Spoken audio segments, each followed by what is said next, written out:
Le piano à queue noire brillant trônait intact dans un coin de la somptueuse salle de bal de l'hôtel Evergreen, sa surface polie reflétant les lustres en cristal suspendus au plafond. Le gala de charité annuel organisé par Hartwell Industries battait son plein, les serveurs en uniforme impeccable se faufilant parmi les groupes de l'élite de Boston. Le champagne coulait à flot, les diamants scintillaient et, sous le bourdonnement agréable des conversations, flottait un courant indéniable de pouvoir et de richesse. Amelia Bennett se tenait près de l'entrée de service, lissant nerveusement de ses doigts la robe noire qu'elle avait empruntée.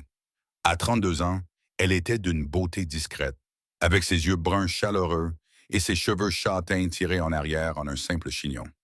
Ce soir-là, elle participait pour la première fois à un événement en tant que membre du personnel de restauration, un deuxième emploi qu'elle avait pris pour compléter ses revenus de professeur de musique dans une école primaire publique. Cet argent supplémentaire l'aiderait à payer les prochains traitements médicaux de sa fille de 6 ans, Penny.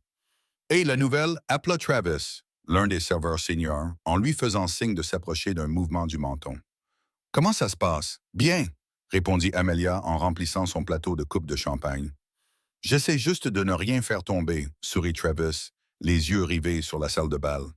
« Tu vois ce piano? Il paraît que le spectacle a été annulé à la dernière minute. La rumeur dit que le grand Gabriel Hartwell lui-même est de mauvaise humeur à ce sujet. » Amelia suivit son regard vers une silhouette imposante qui se tenait près du centre de la pièce. Gabriel Hartwell, PDG de Hartwell Industries et l'un des hommes les plus riches d'Amérique, discutait avec plusieurs invités, mais son expression restait distante, presque froide. À 40 ans, il avait l'assurance de quelqu'un habitué à commander, avec des tempes grisonnantes et des yeux bleus perçants qui semblaient ne rien manquer. « Qu'est-ce que cela a à voir avec moi? » demanda Amelia en se retournant vers son travail. Travis se pencha vers elle, son haleine sentant la menthe et de la malice. « J'ai entendu le coordinateur de l'événement paniquer. Apparemment, Hartwell a lui-même fait don de ce piano et il tient beaucoup à mettre en valeur les talents locaux. Un pianiste très en vue de Gilead était censé jouer ce soir. »« C'est dommage, » dit Amelia en se préparant à retourner en salle. « Attends, » Travis lui attrapa le bras. « Un des autres gars a mentionné que tu enseignais la musique ou quelque chose comme ça. Tu sais jouer? » Amelia hésita. « J'ai étudié le piano à l'université, mais c'était il y a des années. Je n'ai plus joué professionnellement depuis. »« Parfait, » l'interrompit Travis, les yeux brillants. « Je te mets au défi d'aller jouer quelque chose. Imagine un peu la tête de ces riches quand une serveuse s'assoit à leur piano chic. » Hors de question. Amelia retira son bras. « J'ai besoin de ce travail, Travis. Allez, que peut-il t'arriver de pire? Ils te vireront. Il y a plein de boulot dans de la restauration à Boston. » Il fit un nouveau signe de tête vers le piano. « Et puis, je parie que tu n'y arriveras pas. Ces gens repèrent un imposteur à des kilomètres. » Quelque chose changea dans l'expression d'Amelia. De la fierté peut-être, ou de la défiance. « Je ne suis pas une imposteur. Prouve-le, » la défia Travis. Amelia prit d'une profonde inspiration. Des pensées concernant Penny envahirent son esprit. Sa petite fille courageuse qui allait subir une nouvelle opération le mois prochain, toujours souriante malgré la douleur. Parfois, la vie exigeait de prendre des risques. « Tiens mon plateau, » dit-elle doucement. Travis écarquilla les yeux. « Attends, tu vas vraiment le faire? Je vous taquinais simplement. » Mais Amelia s'éloignait déjà, se frayant un chemin à travers la foule, le cœur battant à tout rompre alors qu'elle s'approchait du piano. Quelques regards curieux se tournèrent vers elle lorsqu'elle posa son plateau vide sur une table voisine et lissa une nouvelle fois sa robe. La coordinatrice de l'événement, une femme stressée munie d'un bloc-notes, l'aperçut et fronça les sourcils. « Excusez-moi, vous ne pouvez pas. J'ai entendu dire que vous aviez perdu votre pianiste, » dit Amelia doucement. « Je peux vous aider. » La femme eut l'air sceptique. « Vous faites partie du personnel de restauration. »« Oui, mais je suis aussi pianiste. » Amelia soutint le regard de la femme. « Qu'avez-vous à perdre? » Après un moment d'hésitation, la coordinatrice acquiesça sèchement. « D'accord, un morceau. Si ça ne va pas, je vous ferai signe d'arrêter. » Amelia s'approcha du piano, consciente de l'attention croissante qu'elle suscitait. Un murmure la suivit tandis qu'elle s'asseyait sur le banc et ajustait sa hauteur. Elle pouvait sentir les regards curieux et entendre les rires étouffés. Du coin de l'œil, elle aperçut Travis et plusieurs autres serveurs qui la regardaient avec des expressions allant de l'amusement à l'horreur. Elle prit une inspiration pour se calmer et posa les mains sur les touches. L'ivoire frais sous ses doigts lui donna l'impression de rentrer chez elle après un long voyage. Elle ferma les yeux un instant, se remémorant les longues nuits passées à s'exercer à l'université, ses rêves de solde de conscience et la vie qu'elle avait autrefois imaginée. Puis elle pensa au petit visage confiant de Penny, et tout devint parfaitement clair. Amelia commença à jouer la nocturne en mi bémol majeur, opéra 9, numéro 2, de Chopin. La mélodie familière coula de ses doigts, remplissant le vaste espace de sa beauté envoûtante. Les premières voix furent hésitantes, mais à mesure qu'elle continuait, sa mémoire musculaire prit le relais. Son corps se souvenait de ce que son esprit avait oublié, les transferts de poids subtils, le timing précis, le toucher délicat nécessaire pour faire chanter la pièce plutôt que de simplement la jouer. La salle s'est progressivement calmée. Les conversations s'interrompirent au milieu d'une phrase. Les flûtes de champagne s'arrêtèrent à mi-chemin de leurs lèvres. Même les serveurs restèrent figés, oubliant momentanément leurs tâches. La musique montait et descendait comme les marées de l'océan, racontant une histoire de nostalgie et de force tranquille. Quand Amelia leva brièvement les yeux, son regard croisa involontairement celui de Gabriel Hartwells, de l'autre côté de la pièce. Il s'était tourné complètement vers le piano, son expression indéchiffrable, mais toute son attention fixée sur elle. Elle détourna rapidement les yeux, se concentrant à nouveau sur la musique, mais ce bref contact la laissa étrangement bouleversée. Alors qu'elle jouait les dernières notes, les laissant s'évanouir doucement dans le silence, Amelia prit conscience du calme absolu qui s'était installé dans la salle de bal. Pendant un instant, personne ne bougea ni ne parla. Puis les applaudissements éclatèrent, commençant lentement pour s'amplifier en une approbation enthousiaste. Rougissante et légèrement désorientée, Amelia se leva et fit une petite révérence maladroite. La coordinatrice de l'événement se précipita vers elle, l'air non plus harassé, mais enthousiaste. « C'était magnifique, dit-elle. Accepteriez-vous de jouer quelques morceaux supplémentaires? Nous vous rémunérerons, bien sûr. » Avant qu'Amelia n'ait pu répondre, elle remarqua Gabriel Hartwell qui se frayait un chemin à travers la foule pour les rejoindre. Son visage restait impassible, mais il y avait quelque chose de différent dans son regard, une intensité qui n'était pas là auparavant. « Qui êtes-vous? » demanda-t-il sans préambule lorsqu'il les rejoignit.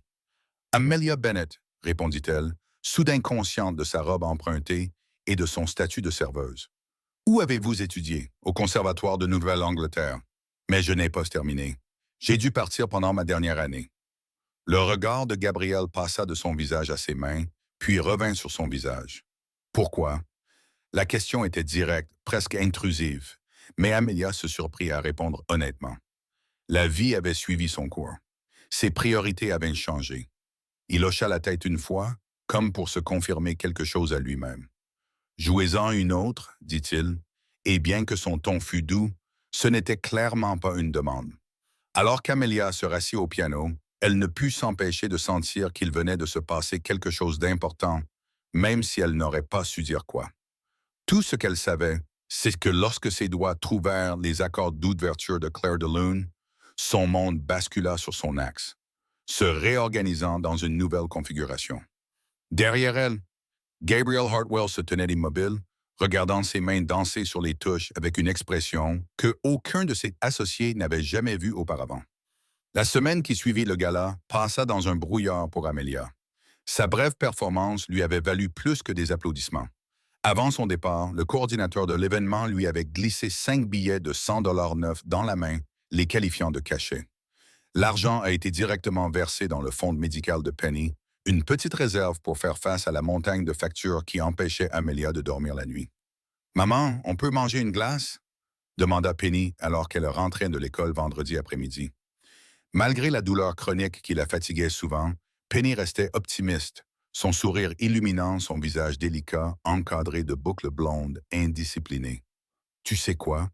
Je pense que nous pouvons nous le permettre aujourd'hui, » répondit Amelia en serrant la petite main de sa fille. Elles firent un détour par leur magasin préféré, où Penny réfléchit sérieusement au parfum avant de se décider pour un sorbet arc-en-ciel. Assise à une petite table près de la fenêtre, Amelia observa la joie de sa fille devant ce simple plaisir et ressentit ce mélange familier d'amour et d'inquiétude qui l'accompagnait constamment depuis le diagnostic de Penny, 2 ans auparavant. Mademoiselle Peterson a dit que j'avais très bien joué en cours de musique aujourd'hui, annonça Penny, les lèvres tachées de sorbet arc-en-ciel.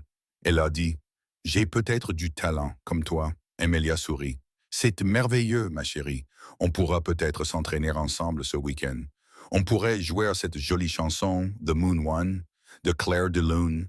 Bien sûr, on peut essayer la version simplifiée que je t'ai apprise.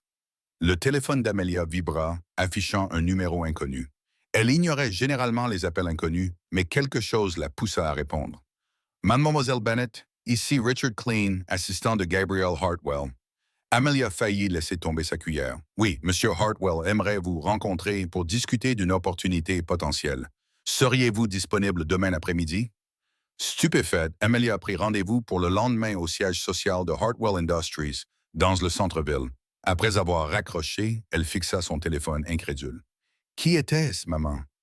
Tu as l'air bizarre, observa Penny. Juste quelqu'un qui me propose un travail, répondit Amelia avec prudence. Un travail mieux que ton travail de nuit? Celui qui te fatigue? Le cœur d'Amelia se serra. À 6 ans, Penny était déjà trop perspicace quant à leur situation. On verra bien. Ce soir-là, après avoir bordé Penny, Amelia appela sa voisine Margaret Walsh, une infirmière à la retraite qui l'aidait souvent à garder ses enfants. Bien sûr que je peux garder Penny demain, lui assura Margaret.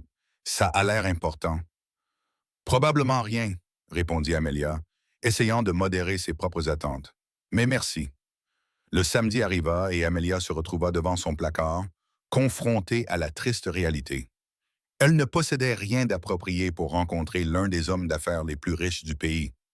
Elle finit par choisir sa seule tenue d'entretien. Une jupe bleu marine et un blazer assorti qui avaient connu des jours meilleurs. Le bâtiment Hartwell Industries dominait l'horizon de Boston, une tour étincelante d'acier et de verre. Dans le hall d'entrée au sol en marbre, Amelia donna son nom à une réceptionniste qui la dirigea vers un ascenseur express. Son estomac se noua alors qu'il filait vers le 40e étage. Richard Clean l'accueillit lorsque les portes s'ouvrirent, un homme précis avec des lunettes à monture métallique et un sourire poli. Madame Bennett, merci d'être venue si rapidement. Monsieur Hartwell vous attend. Il la conduisit à travers un élégant espace de bureau jusqu'à une porte en acajou, frappa une fois et la fit entrer. Le bureau de Gabriel Hartwell était étonnamment sobre, spacieux, mais sans ostentation, avec des baies vitrées offrant une vue panoramique sur le port de Boston. Il se leva de derrière son bureau lorsqu'elle entra, paraissant encore plus imposant à la lumière du jour que dans la pénombre de la salle de bal. « Mademoiselle Bennett, asseyez-vous, je vous prie. » Il lui indiqua une chaise face à son bureau. « Voulez-vous du café, du thé? »« Non, merci, » répondit Amelia en s'asseyant sur le bord de la chaise, les mains jointes sur ses genoux. Gabriel l'observa un instant. « Votre prestation l'autre soir était remarquable. J'ai entendu des professionnels moins doués et certainement moins sensibles. »« Merci, » dit Amelia, ne sachant pas où cela allait le mener. « J'ai fait quelques recherches, poursuivit-il, la surprenant. Vous étiez en passe de faire une carrière prometteuse. Une bourse complète au conservatoire, des critiques élogieuses lors de votre récital d'étudiante, puis vous avez complètement disparu de la scène musicale. » Amelia se raidit. « Comme je l'ai dit, mes priorités ont changé. »« Votre fille, » déclara Gabriel plutôt que de poser la question, voyant son regard surpris, ajouta-t-il. « Je suis minutieux quand quelque chose m'intéresse, mademoiselle Bennett. Ma fille n'est pas un sujet de discussion, » dit Amelia fermement, malgré sa nervosité. « Si c'est pour ça que je suis ici, ce n'est pas le cas, » l'interrompit Gabriel, son expression s'adoucissant légèrement. « Je m'excuse si j'ai dépassé les bornes. Je voulais comprendre pourquoi quelqu'un avec votre talent travaille comme traiteur. » Amelia se détendit légèrement. Enseigner la musique dans une école publique sous-financée ne permet pas de payer toutes les factures. Gabriel acquiesça, acceptant cela sans jugement. « J'ai une proposition à vous faire. Ma mère, Carolyn Hartwell, fête ses 70 ans le mois prochain. Elle était une mécène dévouée avant que sa santé ne commence à décliner. Ces jours-ci, elle quitte rarement son domaine à Newport. Il fit une pause, se tournant pour regarder le port. Elle m'a appris à jouer du piano quand j'étais enfant. C'est l'un des rares bons souvenirs que j'ai de mon enfance. Le piano que tu as joué au gala était le sien. Je l'ai donné à l'hôtel en son nom il y a des années. » Cette révélation personnelle semblait lui coûter quelque chose. Amelia resta silencieuse, sentant qu'il y avait plus à cette histoire. La musique était tout pour elle autrefois, continua Gabriel. Maintenant, elle ne s'intéresse plus à rien. Ses médecins disent que ce n'est pas seulement un déclin physique, mais un manque de volonté. Il se tourna vers Amelia. J'aimerais vous engager pour jouer pour elle. Des concerts privés dans sa propriété, 2 fois par semaine pour commencer. Amelia cligna des yeux, surprise. Je ne suis plus pianiste professionnel. Vous auriez pu tromper tout le monde lors de ce gala. Un soupçon de sourire apparut brièvement sur son visage, y compris moi. En quoi cela consisterait-il exactement? Demanda-t-elle prudemment. Vous vous rendriez en voiture à Newport, à environ 1 heure de Boston, et vous joueriez pour ma mère pendant environ 2 heures. Vous choisiriez le répertoire, même si elle préfère les romantiques, Chopin, Liszt, Schumann, et la rémunération, 2 000 $ par séance. Amelia eut le souffle coupé. C'est excessif. Ce n'est pas de la charité, si c'est ce qui vous inquiète. C'est le tarif habituel pour un concert privé donné par un pianiste talentueux. Son regard resta fixé sur elle, plus les frais de déplacement.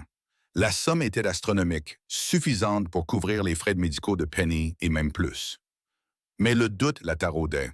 Pourquoi moi? Vous pourriez engager des pianistes professionnels. Gabriel réfléchit à sa question.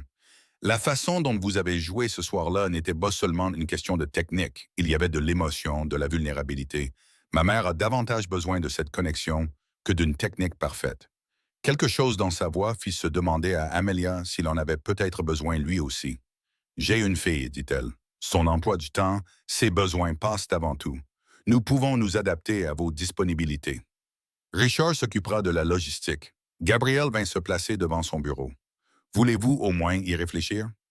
Amelia pensa à la prochaine opération de Penny, aux factures qui s'accumulaient, au deuxième emploi qui l'épuisait. Quand voudriez-vous que je commence? La semaine prochaine, si possible. Il semblait satisfait de son acceptation implicite. Il y a encore une chose. Il appuya sur un bouton sur son bureau. Richard, faites-les entrer.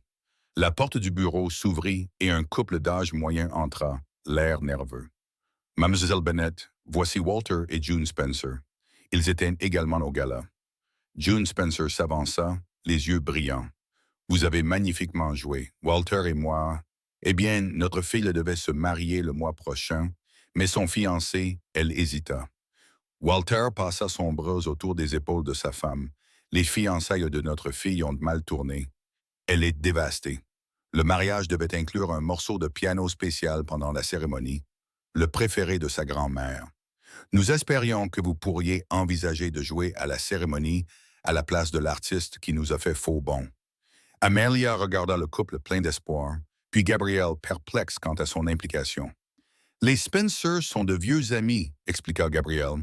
Quand ils ont mentionné leur dilemme, j'ai pensé à vous. Ils vous rémunéreront séparément, bien sûr. June prit la main d'Amelia.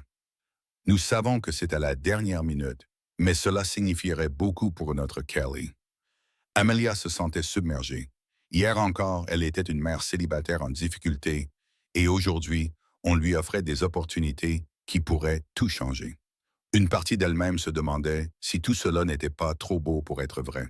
« Je serais ravie de vous aider », s'entendit-elle dire. « Donnez-moi juste les détails. » Après le départ des Spencer, Gabriel accompagna Amelia jusqu'à l'ascenseur. « Richard vous contactera pour vous donner des détails. Je vous verrai chez ma mère la semaine prochaine. » Alors que les portes de l'ascenseur commençaient à se fermer, Amelia aperçut Gabriel Hartwell une dernière fois. Pendant un instant, son expression soigneusement contrôlée s'était effacée, laissant apparaître quelque chose qui ressemblait presque à de l'espoir. Le manoir de style géorgien appartenant à Caroline Hartwell se dressait majestueusement sur une falaise surplombant l'océan Atlantique. Alors qu'Amelia franchissait les grilles en fer forgé et remontait l'allée sinueuse, elle se sentait de plus en plus déplacée. Sa Honda Civic d'occasion semblait ridiculement modeste devant les jardins soigneusement entretenus et les statues classiques. Une employée de maison l'accueillit à la porte d'entrée et la conduisit à travers un hall d'entrée au sol en marbre orné d'œuvres d'art inestimables. « Madame Hartwell est dans la salle de musique », expliqua la femme. « Monsieur Gabriel est arrivé plus tôt. Il n'assiste généralement pas à ces séances, mais il voulait être présent pour la première. » Amelia sentit son estomac se nouer. Personne ne lui avait dit que Gabriel serait présent. Elle avait passé la semaine précédente à s'entraîner fébrilement, déterminée à justifier ses honoraires extravagants. À présent, la pression était doublée. La salle de musique était un espace lumineux avec de hautes fenêtres donnant sur l'océan.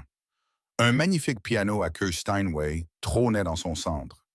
Gabrielle se retourna lorsqu'elle entra, l'expression indéchiffrable comme toujours. À côté de lui, dans un fauteuil roulant, était assise une élégante femme âgée aux cheveux argentés, coiffée en chignon. Malgré sa fragilité évidente, Carolyn Hartwell avait une posture impeccable, et ses traits aristocratiques étaient clairement à l'origine de la beauté saisissante de son fils. « Maman, voici Amelia Bennett », dit Gabrielle. Carolyn regarda Amelia de ses yeux bleus froids. « Vous êtes plus jeune que je ne l'imaginais. C'est un honneur de vous rencontrer, Madame Hartwell », répondit Amelia en lui tendant la main. Carolyn la toucha à peine avant de la retirer. « Gabrielle m'a dit que vous étiez très talentueuse. Nous verrons bien. » Son ton suggérait un profond scepticisme. Amelia jeta un coup d'œil à Gabrielle, qui lui fit un léger signe d'encouragement. Prenant une profonde inspiration, elle se dirigea vers le piano, ajusta le banc et commença son programme préparé avec la ballade Index 1 en sol mineur de Chopin. Le toucher du Steinway était parfait, sa sonorité riche et résonnante. Tout en jouant, Amelia se perdit dans la musique, oubliant momentanément son public. Lorsqu'elle eut terminé le morceau et leva les yeux, l'expression de Caroline était restée inchangée. Mais Gabrielle la regardait avec la même intensité qu'elle avait remarquée lors du gala. « Continuez », ordonna Caroline. Amelia joua pendant près de 2 heures, passant en revue son répertoire soigneusement sélectionné. Tout au long du récital, Caroline ne montra aucune réaction, restant immobile, sauf pour boire de temps en temps une gorgée de thé apportée par un membre du personnel. Lorsque Amelia termina son dernier morceau, Consolation Index 3, le silence envahit la pièce. « Ce sera tout pour aujourd'hui », dit finalement Caroline. Sans un mot, elle appuya sur un bouton de son fauteuil roulant et s'éloigna, sortant par une porte latérale. Découragée, Amelia commença à rassembler ses partitions. « Je ne pense pas qu'elle ait apprécié. »« Tu te trompes, » dit Gabrielle en s'approchant du piano. « Je ne l'ai pas vue assister à un récital complet depuis des années. D'habitude, elle renvoyait les artistes au bout de 15 minutes. Vraiment, ma mère n'est pas du genre à faire des éloges enthousiastes. Le fait qu'elle soit restée est significatif. » Il fit une pause. « Tu vas continuer ?» Amelia pensa au chèque qui l'attendait. De l'argent qui couvrirait 3 mois de médicaments pour Penny. Oui, si elle m'accepte. Elle m'acceptera. Quelque chose qui ressemblait à un sourire passa sur le visage de Gabrielle. « À la semaine prochaine, mademoiselle Bennett. » Au cours des semaines suivantes, une routine s'installa. 2 fois par semaine, Amelia se rendait à Newport, jouait pour Caroline et échangeait parfois quelques mots avec Gabrielle lorsqu'ils se croisaient. Caroline restait distante, mais Amelia commença à remarquer de subtils changements. Un doigt qui tapotait, un léger hochement de tête lors de certains passages. Pendant ce temps, Amelia se préparait pour le mariage des Spencer, rencontrant la mariée au cœur brisé, Kelly, qui commençait lentement à montrer des signes d'apaisement alors qu'elles travaillaient ensemble sur le choix de la musique. La vie prit un nouveau rythme, légèrement moins frénétique qu'auparavant. Elle parvint même à réduire ses heures de travail à la société de restauration. Lors de sa 5e visite à Newport, Amelia trouva Caroline seule. « Gabrielle est à Tokyo pour affaires », expliqua Caroline, d'un ton légèrement plus chaleureux que lors des séances précédentes. Il vous prie de l'excuser. Amelia fut surprise par sa propre déception. Ce jour-là, quelque chose changea.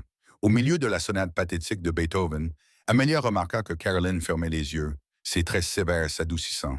À la fin du morceau, la femme plus âgée prit la parole. « Vous jouez avec une émotion authentique. C'est rare de nos jours.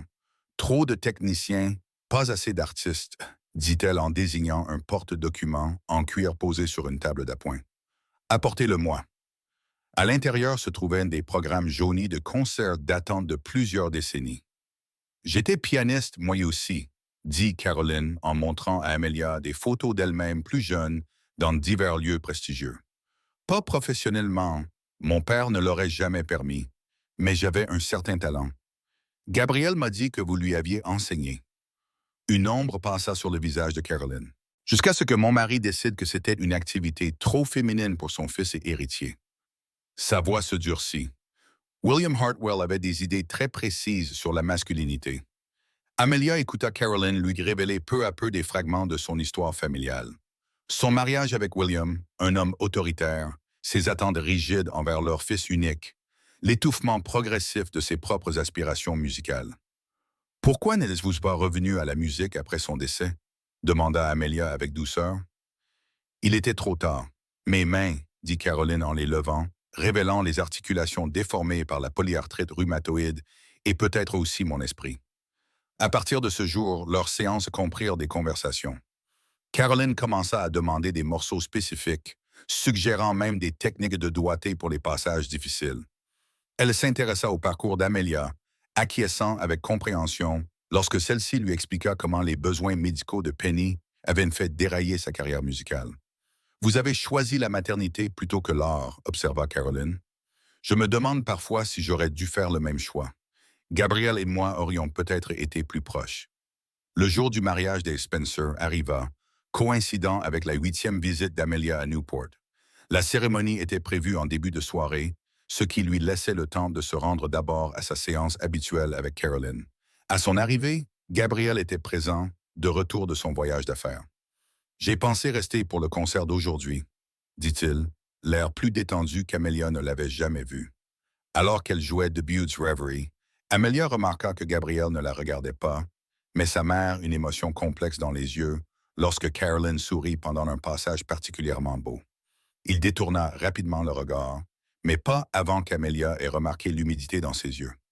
Après la séance, alors qu'Amelia se préparait à partir pour le mariage, Gabriel l'accompagna jusqu'à sa voiture. Ma mère semble différente, dit-il, plus engagée, plus présente. Quoi que tu fasses, ça marche. On discute simplement, répondit Amelia. De musique, de la vie. Elle m'a raconté des anecdotes sur ton enfance. Gabriel se raidit visiblement. Quel genre d'anecdotes? Des bonnes, pour la plupart. Comment vous étiez doué pour le piano? Dit-il en se détendant légèrement. Jusqu'à ce que mon père y mette fin. Il avait d'autres projets pour le cœur de l'air. Il n'est pas trop tard, vous savez, dit Amelia impulsivement, pour recommencer à jouer. Une expression vulnérable passa sur son visage avant qu'il ne retrouve son sang-froid. Certaines occasions, une fois perdues, ne reviennent pas. Il jeta un coup d'œil à sa montre. Vous devriez y aller, vous ne voulez pas être en retard au mariage. Le mariage des Spencer était magnifique, la mariée rayonnante malgré son récent chagrin d'amour.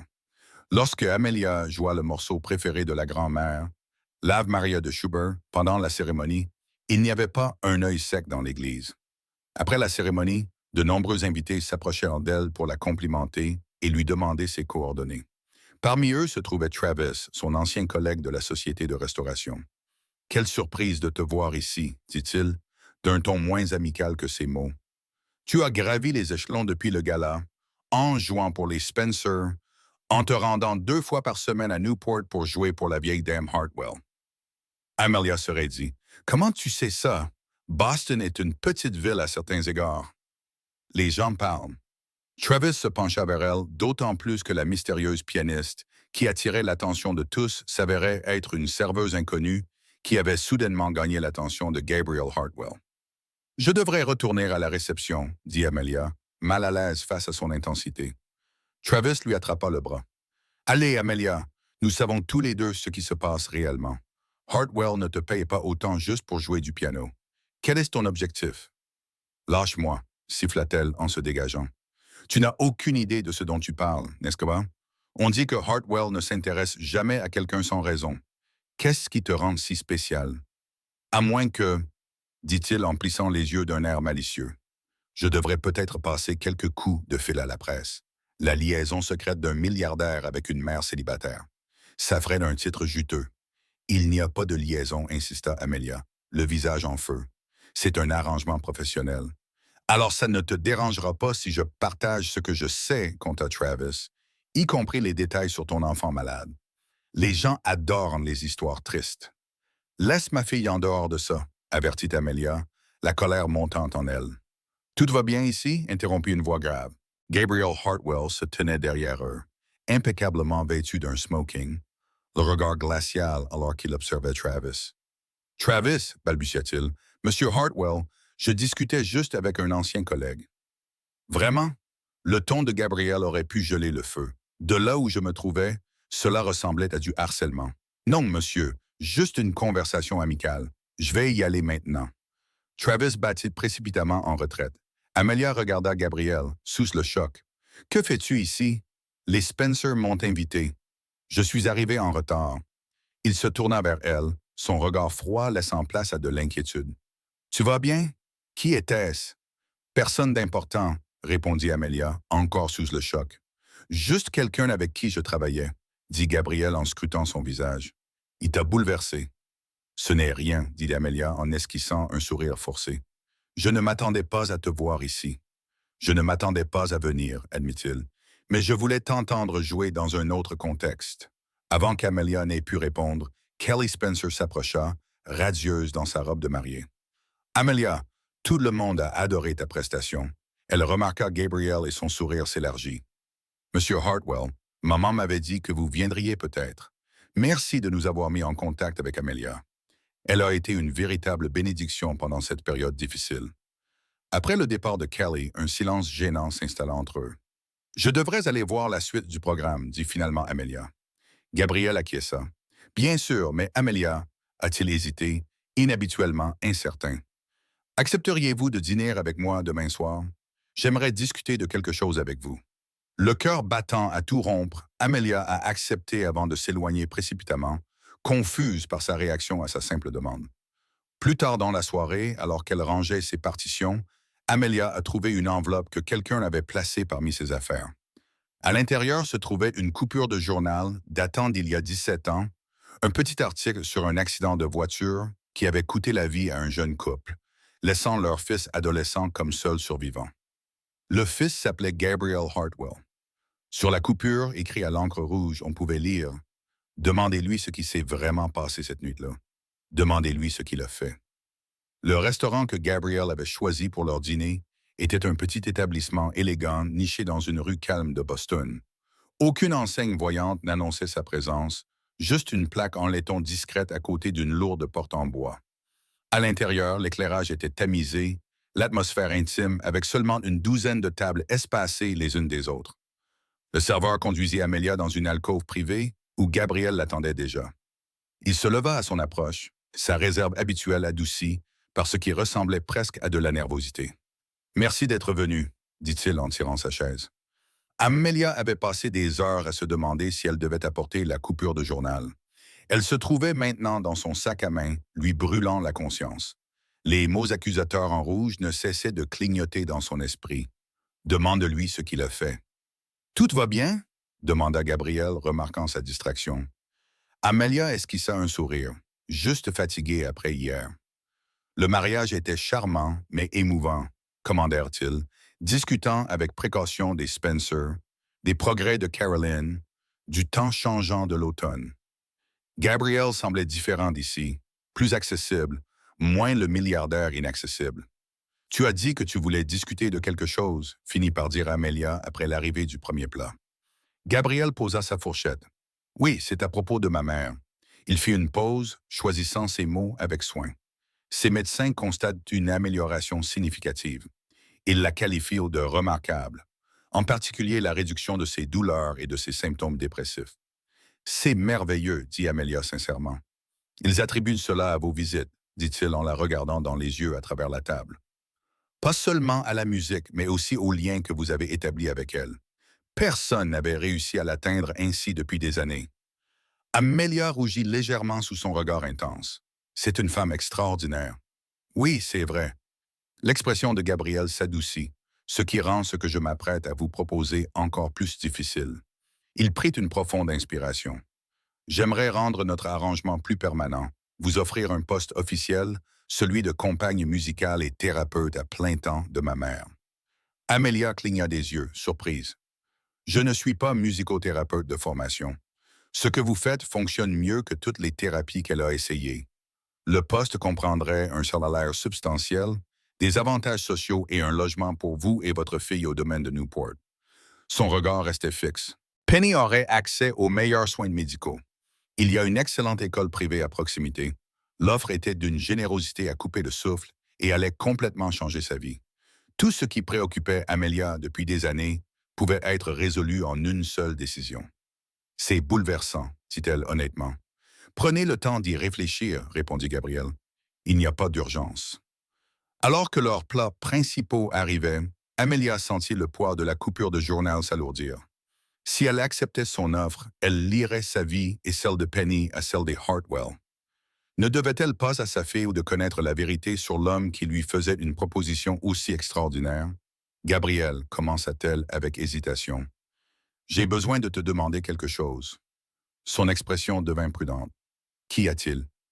Se ressaisissant, Amelia fouilla dans son sac à main, en sortit la coupure de presse et la posa délicatement sur la table entre eux. Quelqu'un m'a laissé ça au mariage. Gabriel se figea, le visage livide, les yeux fixés sur le papier journal défraîchi. Le silence s'éternisa tellement qu'Amelia commença à regretter sa décision. « Qui t'a donné ça? » demanda-t-il finalement, d'une voix à peine audible. « Je ne sais pas. C'était parmi mes partitions quand j'ai fait mes cartons. » Amelia l'observait attentivement. La note suggère qu'il y a plus à cette histoire que ce qui a été rapporté. La main de Gabriel tremblait légèrement lorsqu'il prit la coupure de presse. « C'est toujours le cas, » dit-il doucement. Après un long moment, il leva les yeux, le regard rempli d'une douleur si vive qu'Amelia faillit tressaillir. « Tu veux savoir ce qui s'est vraiment passé cette nuit-là, Amelia? C'est pour ça que tu es venue ce soir? »« Non, » répondit-elle sincèrement. « Je suis venue parce que tu me l'as demandé. Mais maintenant, oui, je pense que j'ai besoin de savoir. » Gabriel fit signe au serveur. « Faites venir la voiture. Nous avons besoin d'un endroit plus intime pour cette conversation. » 30 minutes plus tard, ils marchaient le long de la Charles River, les lumières de la ville se reflétant sur l'eau sombre. La nuit était devenue froide et Gabriel avait insisté pour qu'elle prenne sa veste de costume. Elle était trop grande pour elle et portait le parfum léger de son eau de Cologne. « J'avais 17 ans, commença-t-il sans préambule. Mon père était difficile, autoritaire. Dans la famille Hartwell, seule la réussite était acceptable. L'échec n'était pas toléré. Il fixait l'eau du regard. Ce soir-là, j'avais appris que j'avais été accepté à Yale. Admission anticipée, l'université où mon père avait étudié, la voie qu'il avait choisie pour moi. Gabriel serra les mâchoires, mais j'avais également reçu une offre de Juilliard. Amelia retint son souffle. Tu voulais étudier la musique, le piano. J'avais pratiqué en secret pendant des années après que mon père me l'ait interdit. Mon professeur pensait que j'avais un réel potentiel. Un sourire amer traversa son visage. J'étais assez naïf pour penser que mon père serait fier que mon admission dans un conservatoire prestigieux le ferait changer d'avis. Ce ne fut pas le cas. Amelia devina doucement. Il déchira la lettre d'admission devant moi. Il m'a appelé. Gabriel cessa de se contrôler. Nous nous sommes violemment disputés. Je lui ai dit que j'irais à Juilliard avec ou sans sa bénédiction. Il m'a répondu que si je le faisais, je ne serais plus son fils. Ils marchèrent en silence pendant quelques pas. Je suis sorti en trombe. Ma mère m'a suivi, me suppliant de reconsidérer ma décision, de ne pas gâcher mon avenir pour un passe-temps. Sa voix se brisa légèrement. Mon père nous a suivis. Il roulait trop vite, trop en colère, dans un virage près de la côte. La main d'Amelia a trouvé son bras. L'accident. Gabriel a hoché la tête. La voiture a franchi le garde-corps. J'ai réussi à sortir pour libérer ma mère, mais mon père, il a dégluti. La voiture a pris feu. Je ne pouvais pas l'atteindre.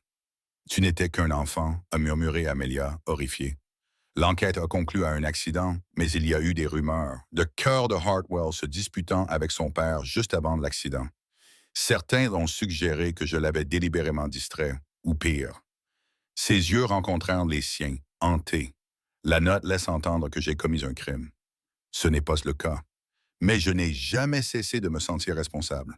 Et ta musique. Je n'ai plus jamais touché un piano. Je suis allé à Yale comme prévu. J'ai repris l'entreprise à 25 ans. Je suis devenu exactement ce qu'il voulait que je sois. L'ironie dans sa voix était douloureuse à entendre. Ma mère s'est rétablie physiquement, mais quelque chose en elle s'est brisé cette nuit-là aussi.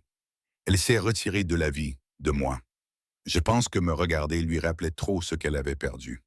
Le cœur d'Amelia souffrait pour le garçon qu'il avait été, pour les rêves qu'il avait abandonnés. Jusqu'à récemment, jusqu'à toi, corrigea Gabriel. D'une manière ou d'une autre, tu l'as touché comme je n'ai jamais pu le faire. Peut-être parce que je lui rappelle elle-même, suggéra Amelia doucement, une mère qui aime la musique.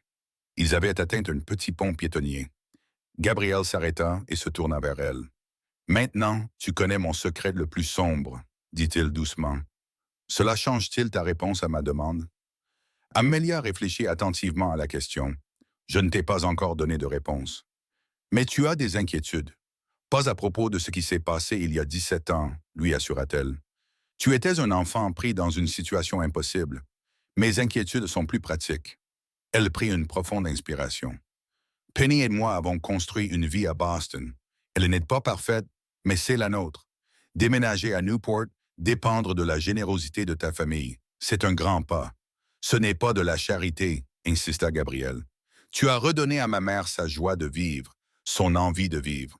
Ça n'a pas de prix, mais il y aurait un prix à payer, dit Amelia doucement, juste pas un prix financier. Il comprit soudain. Tu penses que j'attends quelque chose en retour? Quelque chose de personnel. Les ragots ont déjà commencé, admet Amelia. Mon ancien collègue au mariage a fait des insinuations. Si je déménage dans la propriété de ta famille, je ne... commença Gabriel, puis s'interrompit, son expression passant de l'hésitation à quelque chose de plus doux. C'est ta seule préoccupation? Ce que les gens pourraient penser? Non, admit Amelia, le cœur battant plus fort. J'ai aussi peur que ce soit vrai. Qu'est-ce qui pourrait être vrai? Qu'il y ait quelque chose de personnel qui se développe? Elle soutint son regard, du moins de mon côté. Pendant un instant, Gabriel eut l'air stupéfait. Puis, lentement, timidement, il tendit la main vers elle. Amelia, quand tu as joué ce premier soir au gala, quelque chose m'est arrivé. Quelque chose que je pensais avoir enfoui à jamais s'est réveillé. Ses doigts se resserrèrent autour des siens. La dernière chose à laquelle je m'attendais, c'était de ressentir à nouveau quelque chose. La musique, l'émotion, la connexion. Mais c'est ce que je ressens avec toi. L'honnêteté dans sa voix laissa Amelia sans voix. Alors qu'est-ce qu'on fait? La musicothérapeute de ta mère, ton employé. Ce n'est pas ce que je veux. Gabriel termina. Non, ce n'est pas ça. Mais je ne pensais pas avoir le droit d'en demander plus. Sa main libre se leva pour toucher sa joue. Et moi? Avant qu'elle n'ait pu répondre, son téléphone sonna. La sonnerie de Margaret. S'excusant, Amelia répondit immédiatement, l'estomac noué par la panique dans la voix de sa voisine. C'est Penny, dit Margaret. Elle a soudainement fait une poussée de fièvre. L'hôpital dit de l'amener immédiatement. Les heures suivantes passèrent dans un brouillard. Gabriel insista pour la conduire à l'appartement de Margaret, puis à l'hôpital pour enfants de Boston. Il usa de son influence pour s'assurer que Penny soit prise en charge immédiatement, restant aux côtés d'Amelia pendant les examens et les tests. Lorsque Penny fut enfin installée dans une chambre privée sous perfusion d'antibiotiques pour une infection grave, Amelia s'effondra dans un fauteuil à côté du lit, regardant la poitrine de sa fille se soulever et s'abaisser pendant son sommeil. Elle va s'en sortir, dit Gabriel doucement depuis le seuil de la porte. Le médecin vient de confirmer que les antibiotiques font effet. Amelia acquiesça, trop épuisée pour parler. Gabriel entra et lui tendit une tasse de café. Tu devrais te reposer, je peux rester avec elle. Tu n'es pas obligé de faire ça, dit Amelia en levant les yeux vers lui. J'en ai envie, répondit-il simplement en prenant place à côté d'elle. Après un moment, il ajouta. J'ai appelé ma mère, je lui ai raconté ce qui s'était passé. Je suis désolé de manquer la séance de demain. Ne t'excuse pas, elle t'embrasse et t'envoie ceci. Il fouilla dans sa poche et en sortit une petite boîte à musique ancienne. Elle lui appartenait quand elle était enfant. Elle pensa que Penny l'aimerait peut-être à son réveil. Les larmes montèrent aux yeux d'Amelia devant cette gentillesse inattendue. Merci. Gabriel hésita, puis parla avec précaution. Mon offre tient toujours, mais avec une modification. Au lieu de Newport, j'ai une propriété à Brooklyn, à 15 minutes d'ici. Penny et toi auriez votre propre espace, votre indépendance. Ma mère pourrait vous rendre visite, ou vous pourriez lui rendre visite. Aucune autre obligation. Amelia regarda sa fille endormie, puis Gabriel. Et nous, quoi qu'il y ait entre nous, nous vivons au jour le jour, dit-il. Pas de pression, pas d'attente, juste des possibilités. 3 mois plus tard, par une soirée enneigée de décembre, la salle de musique de la maison de Gabriel à Brookline était remplie de rire et de musique de piano. Penny, Penny, complètement rétablie et épanouie dans sa nouvelle école, était assise à côté de Caroline au piano à queue. Ses petites doigts étaient jouant avec cœur et âme, tandis que la femme plus âgée l'accompagnait. Depuis l'embrasure de la porte, Amelia les observait, le cœur rempli de joie. Les derniers mois avaient apporté des changements qu'elle n'aurait jamais pu imaginer. La santé de Penny s'était améliorée grâce aux soins des meilleurs spécialistes de Boston. Sa propre carrière s'épanouissait, partageant son temps entre l'enseignement, des concerts lors d'événements privés sélectionnés et ses séances continues avec Caroline. Et puis, il y avait Gabriel. Il s'approcha d'elle, passant un bras autour de sa taille tandis qu'il regardait sa mère et Penny jouer.